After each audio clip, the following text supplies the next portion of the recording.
गौतम बुद्ध की कहानी मौन रहने की शक्ति।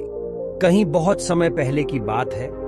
गौतम नामक एक युवक राजमहल में अपने माता पिता के साथ बड़े आनंद से रहता था। वह धन, सुख, आदर्श जीवन सब कुछ प्राप्त करने के बावजूद भी अनित्यता का अनुभव कर रहा था। एक दिन उसे जीवन का असली अर्थ और खोजने की इच्छा हो गई। उसने बहुत सोचा, परंतु इस विचार के बीच उसके मन में एक विचार सदैव बचपन से संग्रहित था, मौन रहने की शक्ति।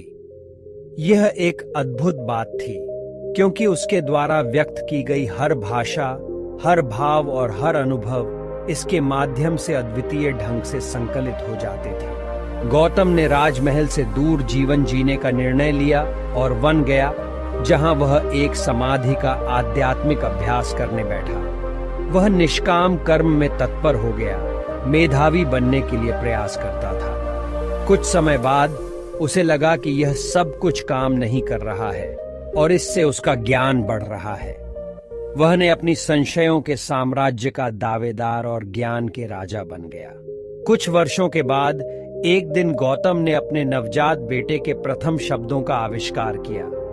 यह एक आश्चर्यजनक मोमेंट था, जब उसने देखा कि उसके बेटे ने जब तक मौन रहा तब तक सब कुछ सही ढंग से आगे बढ़ता रहा। इससे गौतम ने यह सीखा कि मौन की शक्ति हमें सबसे ऊंची और अद्वितीय ज्ञान की ओर ले जा सकती है। इस घटना के बाद से गौतम ने अपने जीवन को मौन से संवारने का प्रयास किया।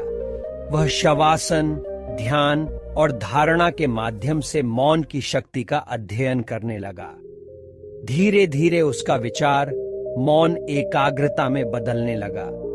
गौतम को एक प्रकाश और साधना की अनुभूति हुई जो उसने पहले कभी नहीं देखी थी। उसकी जीवन की अद्भुत परिवर्तन बाद भी गौतम ने जगत को अपनी खोई हुई खोज करने का आह्वान जारी रखा। उसका ज्ञान और अनुभव विदेशी भिखारी, राजा और नागरिकों को प्रेरित करने लगा। लोगों ने उसके दर्शन और शिक्षा से अत्यंत प्रभावित होकर धर्म में आधारित एक स्थिरता और संतुलन ढूंढ ली। गौतम बुद्ध बन गए और उनकी शिक्षाओं ने पूरी दुनिया को प्रभावित किया। एक बार गौतम बुद्ध ने अपने शिष्य सारिपुत्र से कहा, जब तुम अपनी मानसिक और भावनात्मक शक्तियों को नियंत्रित करते हो, तब तुम सच्ची आनंद और शांति को प्राप्त कर सकते हो। मौन रहने की शक्ति से तुम अपने जीवन को सार्थक बना सकते हो। इससे तुम अपने आंतरिक शांति, ज्ञान और सम्यक्त्व को प्राप्त कर सकते हो। सारिपुत्र ने आश्चर्य से पूछा, गुरुदेव, मौन की शक्ति को कैसे प्राप्त करें? गौतम ने मुस्कान देते हुए कहा, यह एक अभ्यास और साधना का मामला है। तुम मौन की अभ्यास करके, मन को शांत करके और संज्ञान बढ़ाकर इसे प्राप्त कर सकते हो। यह स्वयं के आंतरिक साथी के साथ में बिताए गए समय में निहित है। इसके लिए तुम्हें ध्यान और धारणा में परिपूर्णता की आवश्यकता होगी। जब तुम मौन रहेंगे, तब तुम्हें अपनी आंतरिक आवाज सुनने की क्षमता प्राप्त होगी और तुम्हें वह ज्ञान प्राप्त होगा जो बातचीत के द्वारा कभी नहीं मिल सकता। सारिपुत्र ने गौतम बुद्ध के शब्दों को गंभीरता से सुना और उन्हें मन में समाया। उसके मन में एक नया उद्दीपक जल उठा और उसे एक नया अनुभव प्राप्त हुआ। उसने अपने गुरु को धन्यवाद दिया और उसे विदाई दी। सारिपुत्र ने अपने जीवन में मौन रहने की शक्ति का पालन किया और ध्यान और धारणा में प्रवृत्त हुआ।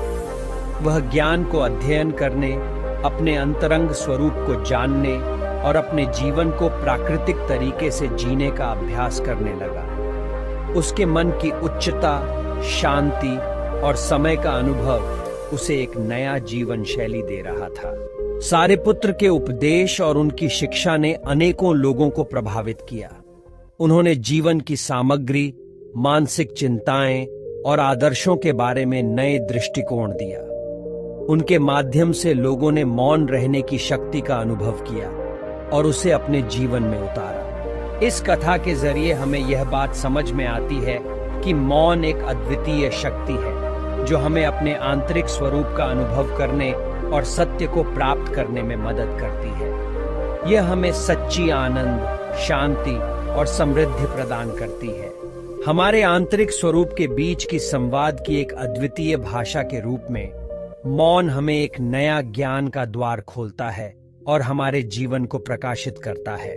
इसलिए हमें अपने जीवन में ध्यान, धारणा और मौन का सामर्थ्य प्राप्त करने के लिए निरंतर अभ्यास करना चाहिए। यह हमें संज्ञान, समता और आत्मसात करने की क्षमता प्रदान करेगा और हमें अपने जीवन को सार्थक और प्रभावी बनाने में मदद करेगा। जैसा कि गौतम बुद्ध ने सिखाया, मौन रहने की शक्ति हमें सच्ची आनंद और आत्मसम्मान को प्राप्त करने में मदद करती है।